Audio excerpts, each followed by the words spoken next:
7 y hoy hablaremos sobre dos condiciones médicas relacionadas al sistema digestivo, diverticulosis y diverticulitis.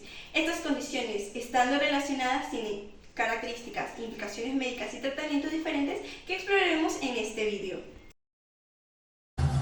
La diverticulosis es una afección frecuente del intestino grueso donde se generan minúsculas bolsas o cavidades en la estructura del colon denominadas divertículos. Existen dos tipos de diverticulosis: diverticulosis colónica, que es la más frecuente y se produce en el colon sigmoide, y la diverticulosis esofágica, que impacta en el esófago y se genera en la pared del esófago bolsos o sacos diminutos.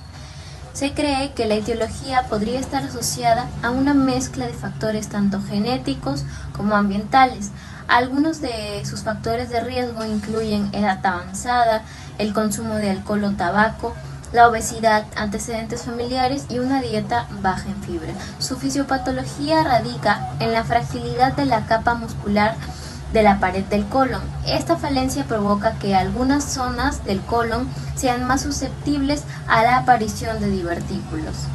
Ahora, en la diverticulosis esofágica se crean diminutos sacos o bolsillos en la pared del esófago que pueden ser de naturaleza congénita o aprendida.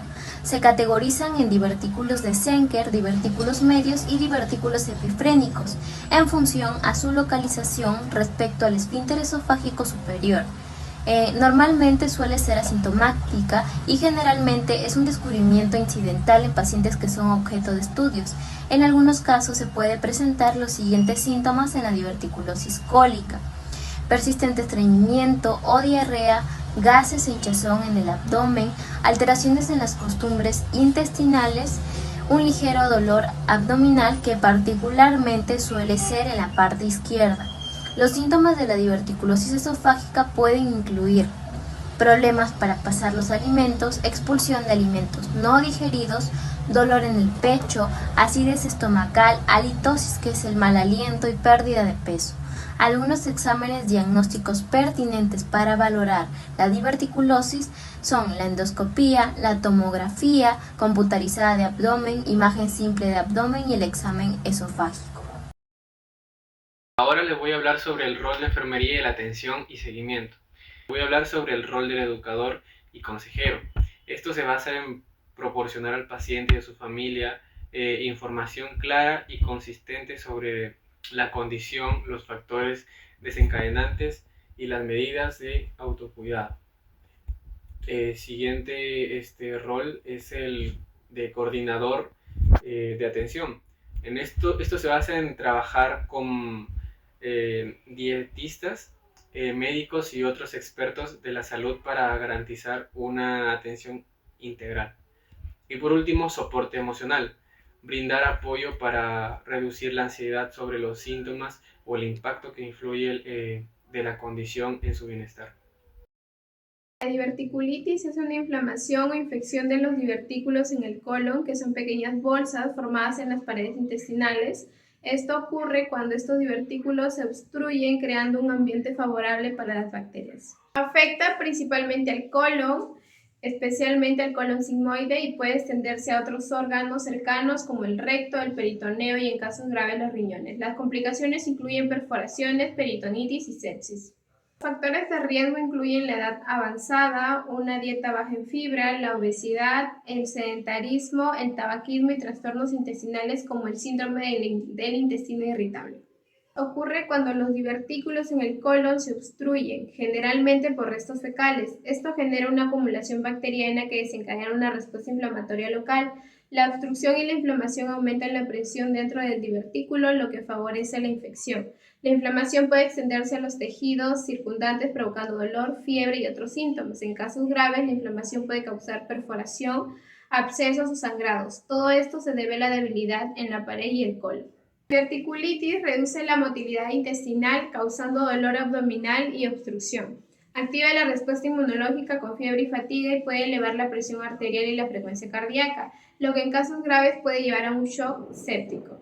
Provoca dolor abdominal en el cuadrante inferior izquierdo, fiebre, cambios en el patrón de evacuación como la diarrea o estreñimiento, náuseas, vómitos y distensión abdominal.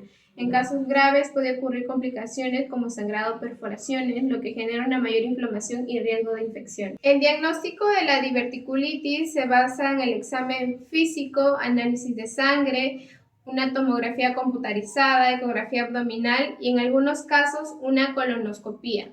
La radiografía abdominal detecta complicaciones graves y las pruebas de heces van a descartar las infecciones. En casos raros se va a realizar una cistografía si hay sospecha de fístulas entre el colon y otros órganos. En la diverticulitis el tratamiento se divide según su severidad. Para casos leves se maneja ambulatoriamente con antibióticos orales como ciprofloxacino y el metronidazol de 7 a 14 días, junto con una dieta progresiva.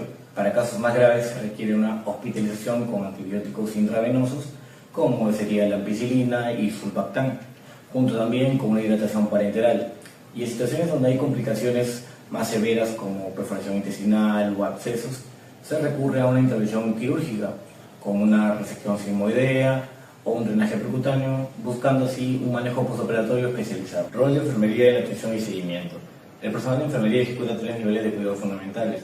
El primero sería promocionales, que es educación en nutrición, enfatizando dieta rica en fibra, hidratación adecuada y promoción de ejercicio regular. Se incluye la educación sobre signos de alarma y cuándo acudir a atención médica inmediata.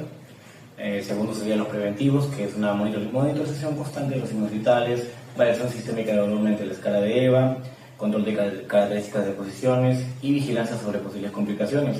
Se mantiene un registro detallado del balance hídrico y tolerancia alimentaria.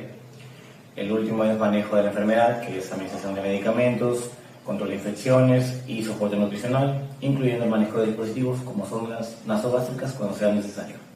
El éxito del tratamiento depende de la intervención oportuna y seguimiento constante por parte del equipo de enfermería, asegurando la recuperación del paciente mediante la implementación precisa de los protocolos establecidos.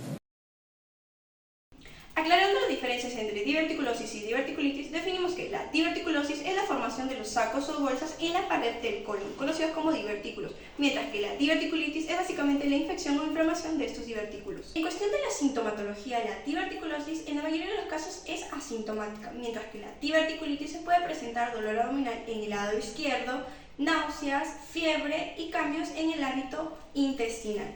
En cuestión de etiología y factores de riesgos, la diverticulosis y la diverticulitis tienen las mismas causas, es decir, puede ser generada por sedentarismo, dieta baja en fibra y también el envejecimiento.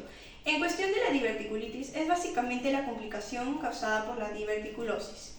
Ahora, si hablamos de diagnósticos, cuando se trata de la diverticulitis, se va a requerir de una tomografía computarizada, mientras que en la diverticulosis se va a requerir lo que es una colonoscopia u otros estudios de imagen.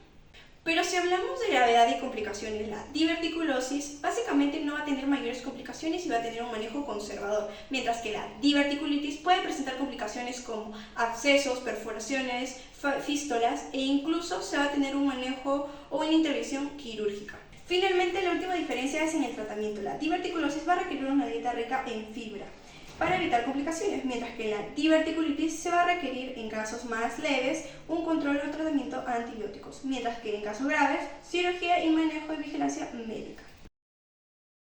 Concluimos que en el primer punto la diverticulosis y la diverticulitis tienen tratamientos diagnósticos y sintomatología similares. En el segundo punto reconocemos que para prevenir o promocionar la salud debemos de consumir o tener dietas ricas en fibra, hacer actividad física y controles médicos precoces para evitar dichas condiciones. Como tercer punto tenemos que debemos reconocer la fisiopatología o fisiología y anatomía del colon para identificar dichas condiciones. Esperamos que esta información les sea de utilidad para comprender mejor estas afecciones y promover un cuidado integral. Muchas gracias.